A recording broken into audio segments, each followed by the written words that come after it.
Rule number 7, 일곱 번째입니다. 공부하는 언어를 좋아할 수 있도록 노력을 해보세요. 언어는 좋아하지 않는다면 공부를 못한다고도 들어봤는데 사실 좋아하진 않는데 해야 되기 때문에 공부하는 케이스도 굉장히 많잖아요. 그래서 이 질문에 대한 좋은 답변은 아마도 언어를 즐기려고 노력해라 인 것 같습니다. 어떤 방법이든 좋습니다. 뭐 좋아하는 영화를 본다든지 거기 그 어떤 배우가 말하는 걸 카피해서 한번 연습을 해본다든지, 아니면 뭐 화장을 좋아하세요. 그러면 화장이 가르쳐주는 어떤 외국인 유튜버가 있을 거 아니에요. 아니면 뭐 게임을 좋아한다면 영어 버전을 한번 해보시는 것도 방법일 수 있을 것 같아요. 하지만 이건 약간 좀 부수적인 거고요. 정말로 좀 어떤 언어를 좋아할 수 있게 되는 정말 실질적인 방법은요, 실은 회화인 것 같아요.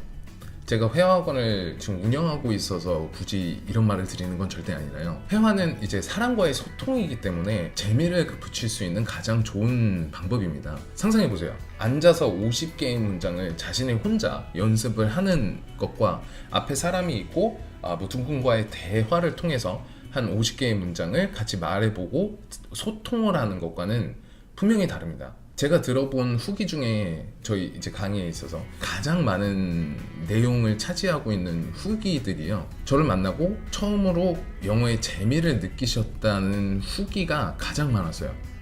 물론 저도 많이 노력했겠지만 사실 회화이니까 가능한 거라고 생각해요. 무조건 제가 잘하고 이런 걸 떠나서 회화이기 때문에 그런 느낌을 받으셨던 것 같아요. 사람은 사회적 동물이라서 분명히 어떤 인간관계를 형성하게 되는데, 그 인간관계 형성에 있어서 언어는 가장 중요한 도구들 중에 하나거든요. 이 언어라는 도구를 조금 사용할 수 있게 되면 소통이 되기 때문에 그냥 놀고 있고 그 언어로 말을 하고 있을 뿐인데 저절로 연습이 되고, 저절로 대화를 하다 보니까 듣게 되고, 리스닝도 늘어나고 발음 연습되고 저절로 연습이 되는 거죠. 즐기면서 할 수 있는 거거든요.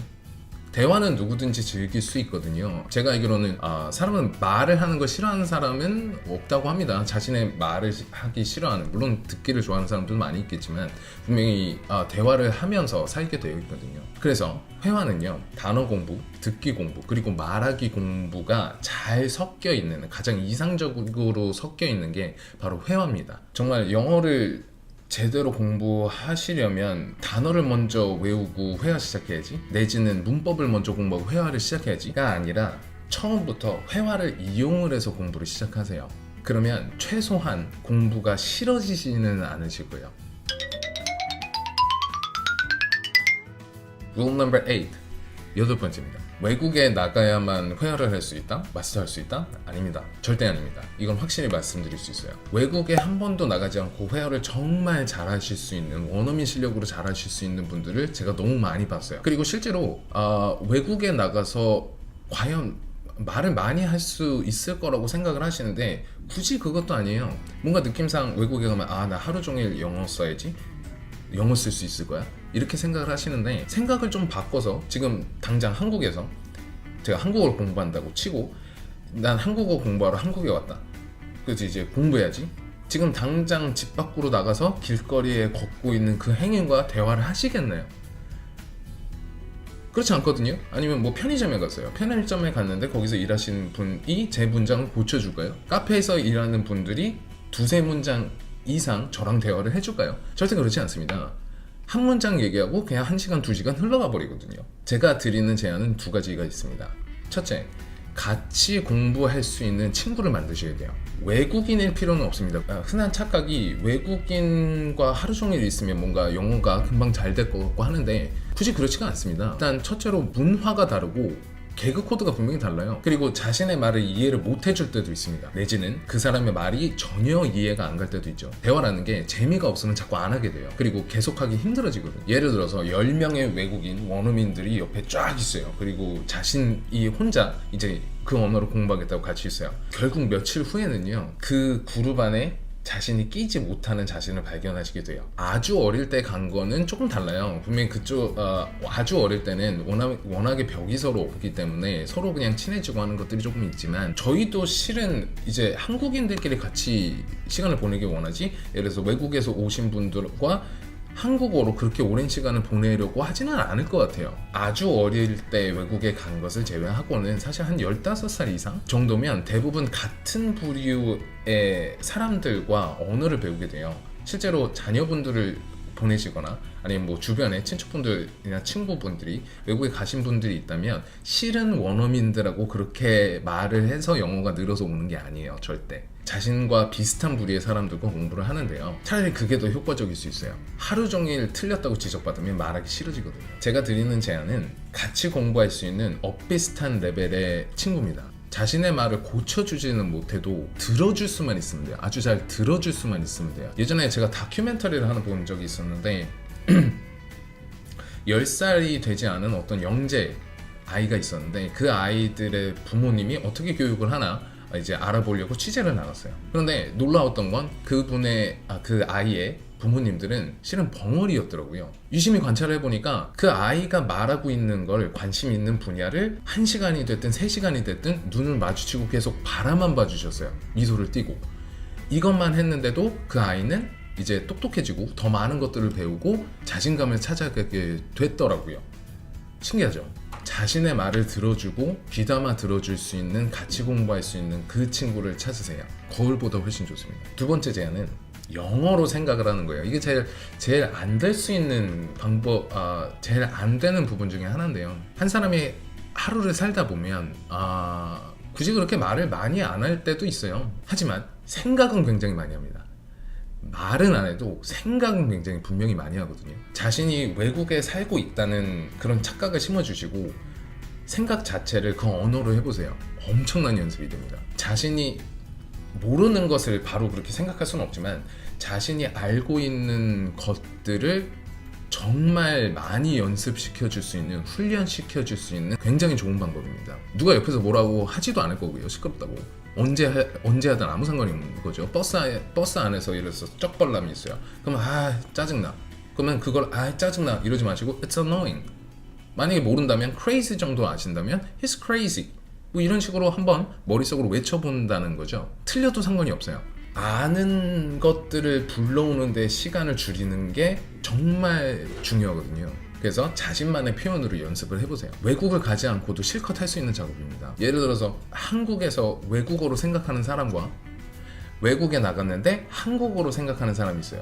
누가 연습량이 많을까요? 현저히 차이 날 겁니다. 영어로 생각을 해보세요. Rule number 9, 9번째입니다. 한 번에 많이 공부하기보단 조금씩 자주 공부하는 게 좋습니다. 공부한 것들을 장기 기억으로 넘기는데 효과적인 건 자주 하는 게 기본이라고 하죠. 물론 여러 번 시간을 낼 수 없을 때는 뭐 한 번이라도 앉아서 쭉 오래 해야 되겠지만 가능한 시간을 잘라서 분배를 해보시기 바랍니다. 5분이라도 좋으니까 조금씩 자주 보시기 바랍니다. 꼭 실행에 옮겨보세요. 이건 사실 뭐 너무 뻔한 얘기이기 때문에 길게 얘기는 하진 않겠습니다. Rule number 10, 10번째입니다. 인강으로만 공부하지 마세요. 절대. 인터넷 강의로만 공부하지 마세요. 우리나라는, 한국은 인터넷 강국입니다. 저도 한국에 처음 왔을 때, 몇 년 전에 돌아왔을 때 정말 깜짝 놀랐어요. 이런 시스템 자체가 엄청납니다. 좋은 강의들도 많이 있습니다. 하지만 회화는 안 돼요. 절대 인강이 해결할 수 없어요. 회화는 소통이고요. 소통은 사람을 포함해야 되는데 사람이 완벽히 결여되어 있고 화면에 뜬 사람하고 대화를 한다는 것 자체가 안 됩니다. 안 돼요. 최종 목표, 회화에 있어서 자신에 대한 최종 목표를 결여시켜 버리면서 연습을 하는 거거든요. 인강의 가장 큰 약점은 가르쳐는 주고 인풋은 해주지만 이걸 확인을 해주지 못해요.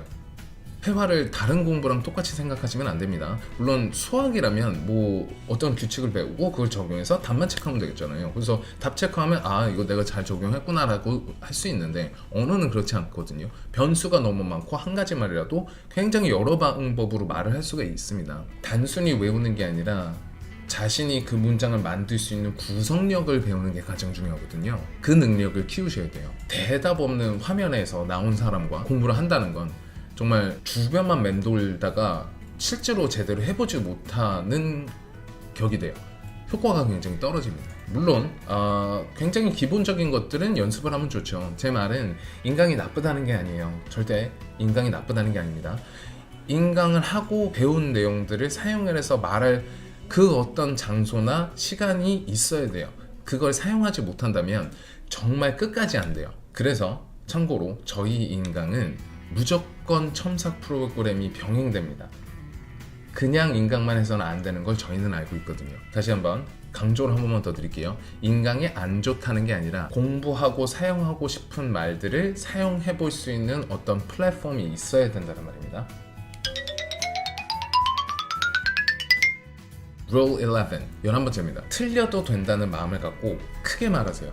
틀리지 않으려고만 하다 보면 자꾸 말문이 막혀요. 일단 실전에서 이렇게 연습 삼아 말을 해볼 때는 틀려도 괜찮으니까 말을 꼭 해보셔야 돼요. 틀리게 말한 부분은 나중에 뭐 첨삭 받고 이거 틀리게 말하셨어요. 첨삭 받고 노트한 다음에 나중에 틀리지 않게 말할 수 있게 연습하시면 되잖아요. 하지만 당장 주어진 그 말할 기회를 잃어버리지 마시라는 거예요. 제가 크게 말을 하시라고 말씀드렸는데 정말 중요합니다. 첫째로 말을 크게 하지 않고 작게 말하다 보면 혀의 움직임이 굉장히 작아요. 말을 크게 하면 발음도 더 정확히 해야 되기 때문에 혀의 움직임이 커지거든요. 크게 말씀하셔야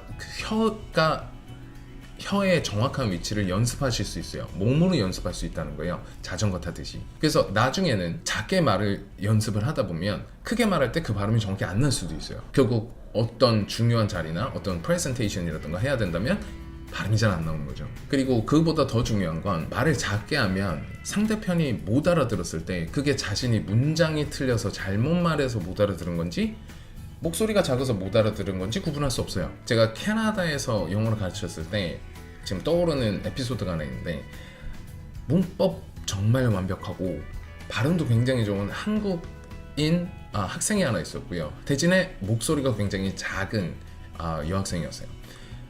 그리고 다른 한 분은 중국 분이셨는데 그분은 틀려도 말을 굉장히 크게 하시는 분이셨거든요. 두 분하고 같이 있었는데 한 외국인 분하고 대화를 하는 걸 제가 목격을 했어요. 그런데 이 한국인 분이 말을 하는 때 이쪽에서 자꾸 못 알아듣는 거죠. 목소리가 너무 작으니까. 그래서 자꾸 pardon? Can you say that again? 이런 식으로 자꾸 되물었어요. 그러다 보니까 이 분은 말을 안 하기 시작하더라고요. 틀렸다고 착각을 하는 거죠. 그래서 자신감을 잃는 거예요. 하지만 반대로 영어는 정말 좀 아니었는데 말을 크게 하다 보니까 대강은 이해가 가는 거죠. 그래서 소통이 됐던 거예요. 그 중국분이랑은. 그러다 보니까 나중에는 그 중국분하고 더 대화를 많이 하시더라고요. 자신감을 잃을 수가 있어요. 목소리가 작게 되면. 그게 가장 큰 피해라고 할 수 있는데요. 언어를 공부할 때 자신감은 절반이라고 생각해도 사실 과언이 아닌 것 같아요. 틀려도 크게 자신 있게 외쳐보는 게 자신감을 잃는 것보다 100배는 더 낫습니다. Rule number 12, 12번째입니다. 언어 공부는 장기 프로젝트입니다. 한두 달만 생각하지 마시고요. 최소한 반년에서 1년 정도는 마음에 두고 꾸준히 공부할 수 있는 계획을 짜보세요. 반년도 공부하지 않고 외국의 원어민 10살짜리처럼 말을 하기를 바라는 건 좀 아니지 않나요? 그 친구도 외국에서 10년을 살았는데 한국에서 6개월만 하고 그 친구처럼 말할 수 있기를 바란다는 건 처음부터 말이 되지 않아요.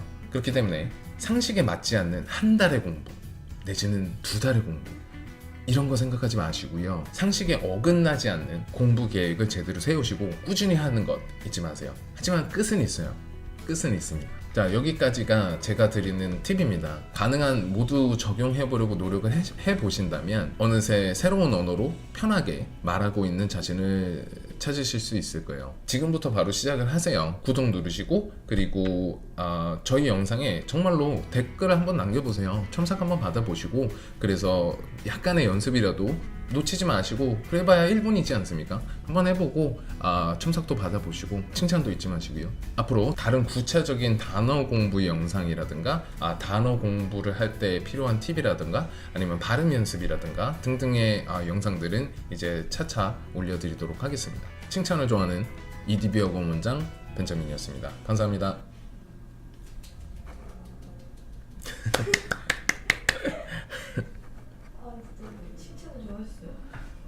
엄청 좋아하죠.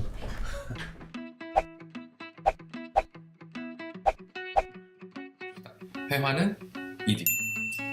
회화는 EDB.